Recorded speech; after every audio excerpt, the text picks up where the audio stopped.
right, so we're going to head back to the options menu on the embedded whiteboard. Once again, that's that 3 dots button down there. And here in the Add tab, we talked about a number of these tools in a previous video, but I'm going to scroll all the way down here because there's one final tool in there that we want to take a look at, and it's labeled YouTube Video, which does what you think it does.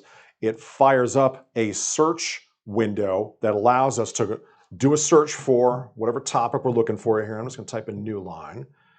And then when it shows us our selection of videos, we go and choose the one we want. Let me find one that, okay, this will work. A video on Newline Cast, our embedded casting application. And sure enough, yeah, that's what it does. It actually grabs it as a YouTube window and puts it on a whiteboard page. And that's handy because that allows us to, okay, we don't need to listen to this guy. Nobody needs to listen to that guy. And so we can actually introduce YouTube into the equation, and we don't have to leave the whiteboard to do that. So it's a window that we can move around, and we can make it full screen. There's a full screen button there. We can minimize it again.